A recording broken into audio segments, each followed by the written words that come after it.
Everyone, so for 3B, we're going to be talking about content exploration tasks and tools because this fits really nicely with the problem-based learning web quests that you're designing. So you'll be looking at some examples of those web quests this week to get a better idea of what you're constructing. But part of that web quest will be asking students to essentially do some research, find some information. And that is essentially content exploration. They're going to be on their own exploring content to learn information. So that's kind of what we're talking about today. And these ideas should directly connect to what you're going to be working on with your problem-based learning web quest that you're creating. So when we're talking about content exploration, these are technology tools and tasks that help students build knowledge. And that can be through exploring new knowledge, applying knowledge, or reviewing knowledge. And we'll look at examples of all of these.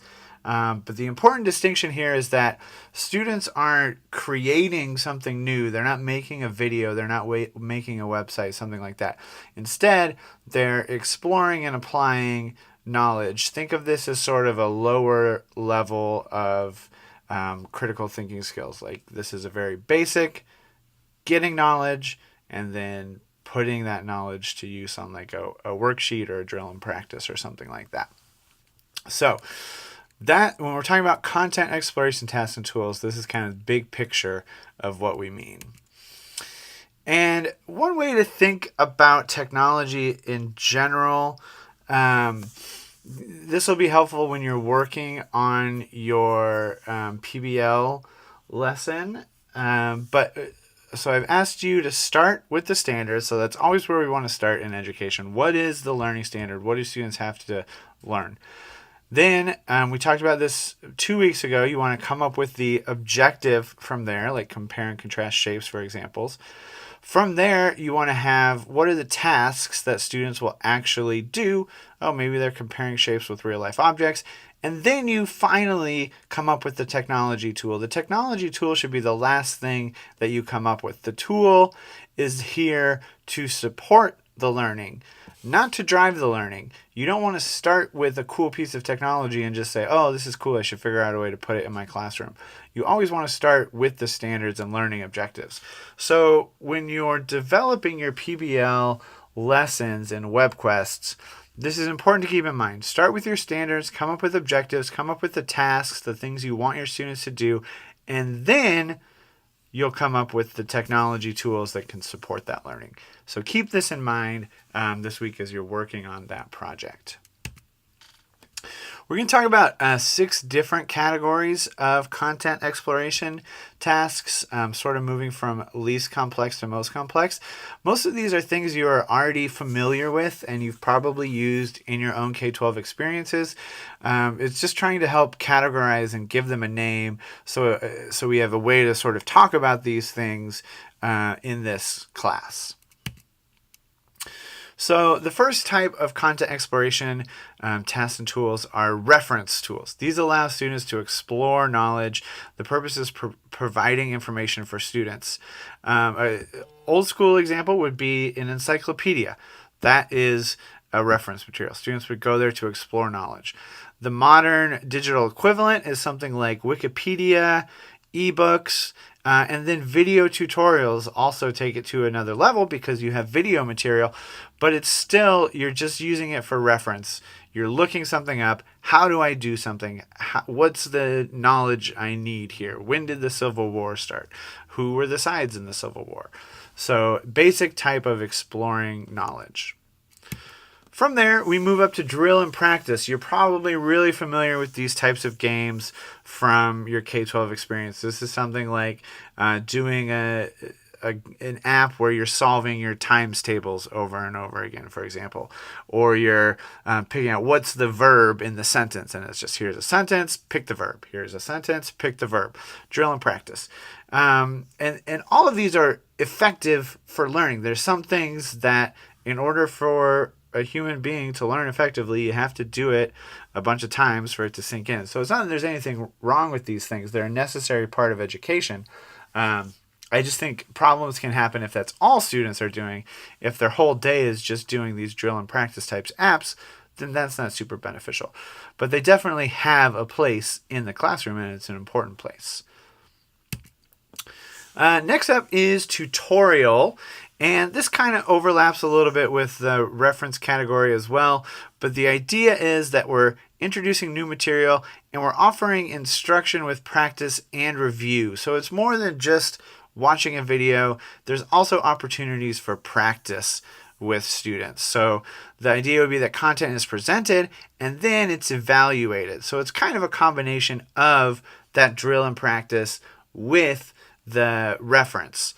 Khan Academy is a really great example of this, where you learn a little bit and then you do a little bit. You learn a little bit and then you try to apply that knowledge. Educational games. These can also, of course, include drill and practice elements, but these are meant to be sort of more open and big picture. Where it's not just, you're doing the same thing over and over. Oregon Trail is a really great classic example that I think a lot of folks are familiar with. iCivics, if there's any social studies folks here, be sure to check out iCivics.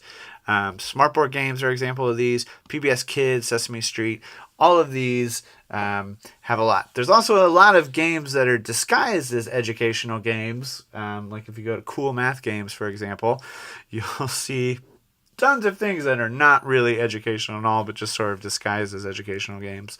So that's where something like the 4E's checklist can really come in handy for a teacher to just quickly sort of evaluate something and say like, hey, is this actually, educational or not?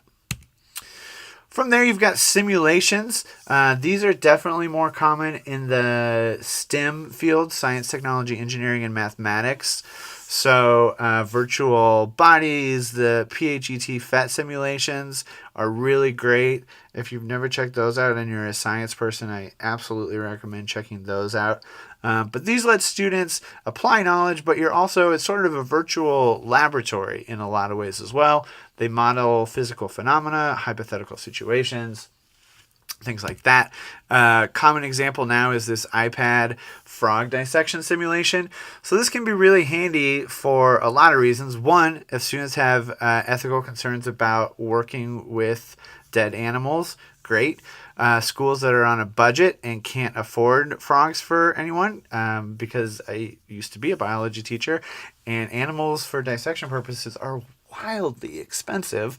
So it can definitely be a budget issue if you can't afford them.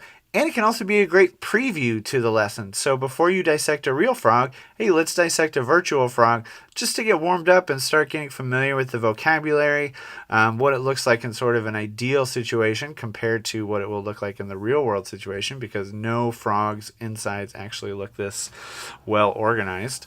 So things like this can be really, really beneficial, and it doesn't take away from the actual hands-on real-world learning that students are doing. Instead, the technology supplements it, which again is a big, big theme in this class. I know I'm saying it over and over, but I really want to hit that home. Technology should not be replacing all of the wonderful things we do in the classroom already. It should be supporting it and inspiring new ways to do those wonderful types of things. And then the last one is open-ended tools, which are sort of these wide, broad tools that can accomplish a lot of different things. Google Earth is a great example. It's just sort of open for exploration. Students can go anywhere, look at things. There's lots of like tours built into them. Geometry Sketchpad is another example for math.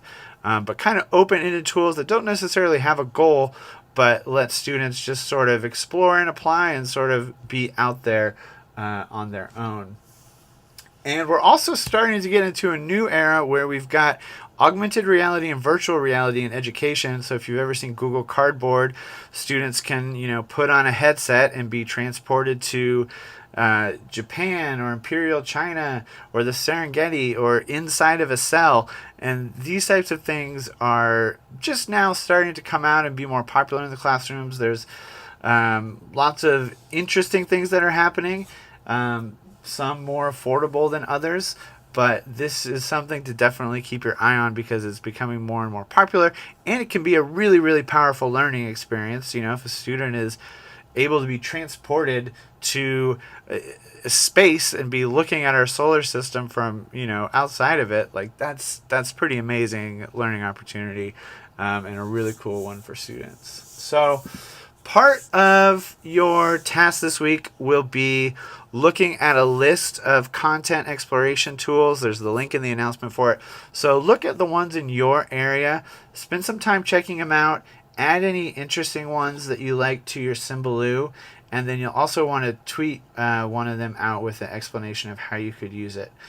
But more importantly than that, keep these content exploration tools ideas in mind when you are working on this problem-based learning web quest that you'll be creating.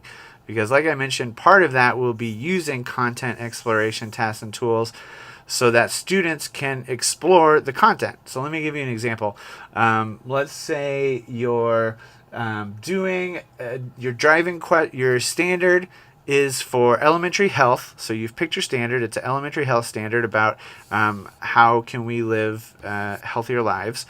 And the driving question from that is, what can we do as students to offer healthier choices in our cafeteria that are still delicious, or something like that.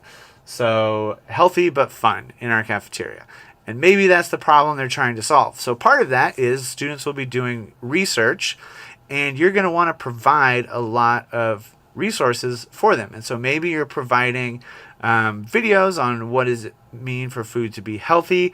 Maybe you're providing simulations on our digestive system so they can see like how food is digested and what a calorie is, and how fat can be both beneficial and harmful and things like that. So those might be the types of content exploration tools. Oh my God. So those might be the types of content exploration tools that you would include in your web quest. And your class prep for 3B will ask you to think about one of those, what one of those might be. So make sure you've completed all the 3A tasks before moving on to these, because you'll need that information. And then also make sure to check out the example web quests that people created last summer, because that'll give you a really idea of what you're building here. And make sure to watch the tutorial. It's on how to build a web quest on Google Sites. You have the choice. You can use Weebly, which is what you're using for your ePortfolio. Or if you like Google Sites, you can use Google Sites. But please watch that tutorial all the way through, because it also includes some important information about how the web quest is structured. And finally, the actual web quest assignment page has a link to some additional tips. And it also has the rubric for how this is getting graded. So you'll have 2 weeks to complete it. It's not due this coming Monday, but the following Monday. So you've got a little more time because it's a bigger project. But again, since it's the summer term, we're moving fast through everything. So make sure to get started on that this week. There's a lot less going on this week because I want to make sure to give you plenty of time to focus on this project. So let me know if you have any questions at all.